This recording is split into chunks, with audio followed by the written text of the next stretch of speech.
Okay, so Jimmy Khan, Yeah. you had mentioned, Chief Peace.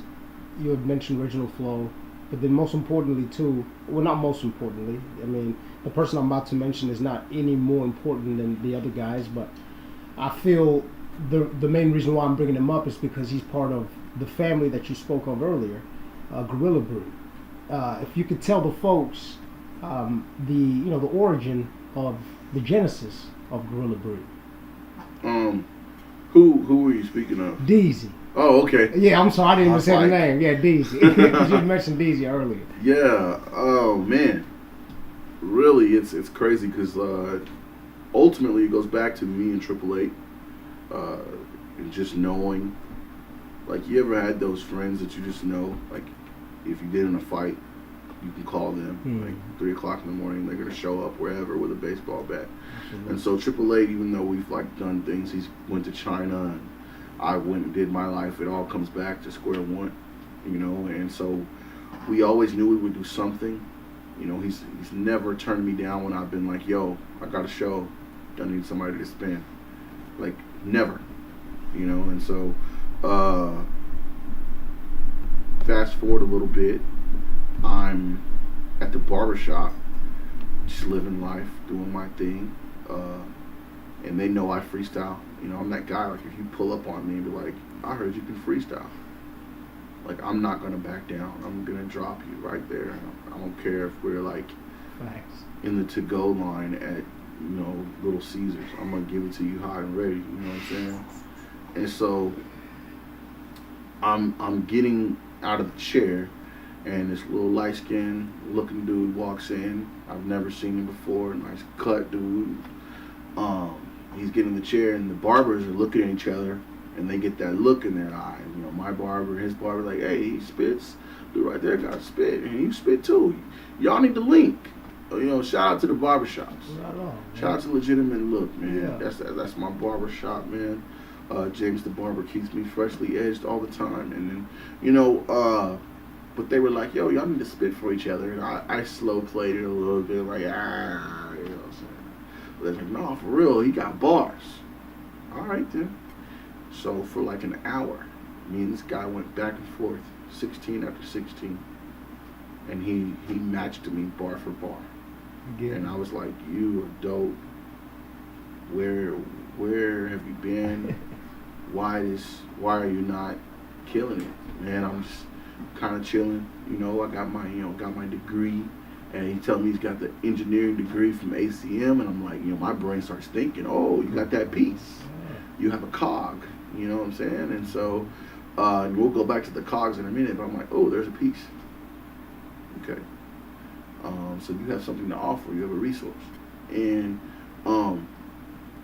we got to chopping it up. We exchanged numbers and stuff, and I was like, "Hey, man, I went into Nick Fury mode." And I was like, "I'm putting a team together." "Oh, okay. Well, let me know." And time passes. We keep seeing each other in the barbershop, and I'm like, he's like, "Yo, when we go get down," and I'm still working things in the back end. But long story short, there eventually we get down. Some other pieces join up.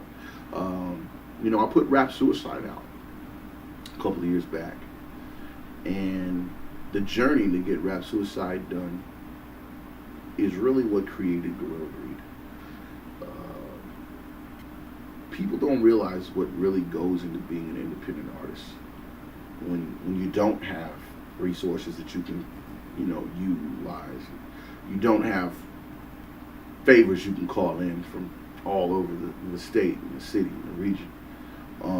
It's hard road if you don't have your paper right. And I got 3 kids, and a stay-at-home wife, so I got my paper right, but I have priorities, and so man, I remember walking around with $75 in my pocket, and 2 or 3 people were supposed to link up to take my photos to promo that project, and they all stood me up. And I was like, "Man, I can't even pay anybody to take my picture.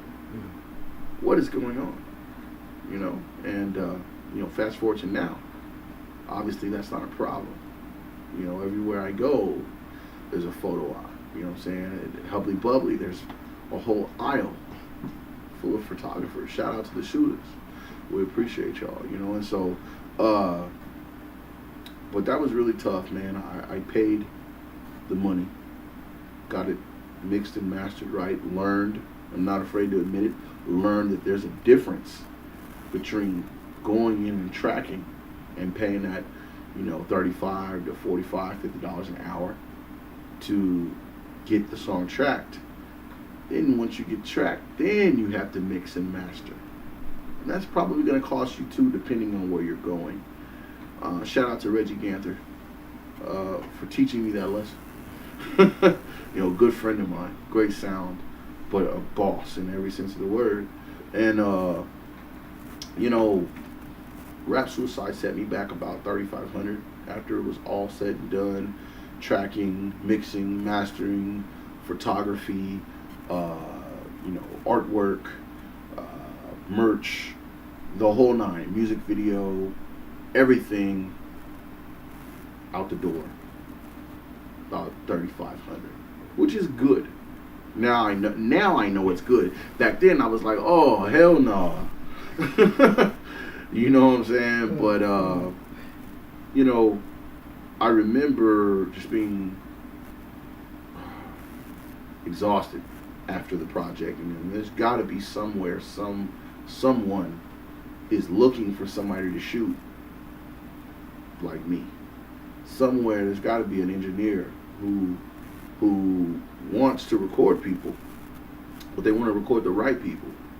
There's got to be graphic artists somewhere. There's got to be a different mentality. There's got to be all these different resources, these different cogs that can come together and do this together, because it's hard out here by yourself. I mean, you're an artist, you know. It's hard. There's freedom in moving on your own, but there's extra weight. You know, you feel like LeBron carrying your team, yourself. It's so many things, and you're looking over there, like I'm sure a lot of different people look at us going, well, damn, I wish I had somebody to worry about, you know, my talking points for my interview. I wish I had somebody to set me up with the news station to have my event covered. I wish I had, you know, a clan of people I could put at the door to count the money at my event. I wish I had somebody that had a vision of their own for what my artwork should look like, and, you know, what my style should look like, and all these different things. I wish, you know. And so, man, I really just got down and I said, man, let me create, let me come out, let me put Rap Suicide out, let me give people something to grab onto and something to show, hey, I did this, you can do it too. Have no fear, I know the way. You know, and I don't pretend to have all the answers or anything, but so much, you know, get your music out there. Just get your music out there and available to the people. That's a step that so many local artists don't even understand how easy it is, but the work that goes into it is steps, you know, because, yeah, you can put your music on iTunes, but what if it sounds like trash? And then, yeah, you want a good sound, but who do you know, how do you know you can trust? You know, whoop to whoop up the street. How do you know they're going to give you a good, fair price? What is a fair price? What is fair to wait on? You know, how do you know they're not just going to hold you? So, like, all that comes into terms. You know, what are you going to do when you get a contract slid in front of you? Who's going to look at that for you? Are you qualified? Do you know what stems are? You know, do you know the difference between a regular license and a full license? Who can you ask? Like we live in a culture, man, out here where people are afraid to ask other people because a lot of people don't have time. They don't want to be bothered. There's not enough Dez's out here. There's not enough J. Poes out here. You know. So, I mean, there's gotta be that person. I've been called a mentor. I've been called a teacher. I've been called a mogul. I've been called a tyrant. You know. But who you gonna call? Like, somebody gotta get the game from somebody. And like I said, I don't have all the answers, but I know if I'm looking at where I am and I see people that want to be where I am, I have a choice to help them or to ignore them. And so when you help those people are going to reward you with loyalty. You know, that's what it's all about for me. Loyalty, loyalty, loyalty. You know what? it's you talked about how not only are there different positions that will and have to be played throughout the process, but then also you were specific about how intricate and important those pieces are if they coexist together and move towards one direction. And I feel, in a nutshell, that's exactly what I feel that you have accomplished with Gorilla Breed, is that you've put together elements of different hip hop, kind of positions and roles, and because Il Suburbia, these guys are freaking dope when it comes to instruments, and then they slide in some rock and lead guitar with some hip hop and then you got Deezy on the other spectrum of things. Yeah. He's a killer. So with that being said, and obviously it's like through your response, you guys move as a unit. What type of advice could you give our viewers, young artists or young groups, or maybe even that one guy or girl who's scared to do a show, don't know how people are going to take it, scared to link up with other people, scared to collab, or nervous? I don't say scared, maybe nervous. Don't know what's going to happen, if people are going to accept them. What is a piece of advice you could give them in regards to just tackling it head on?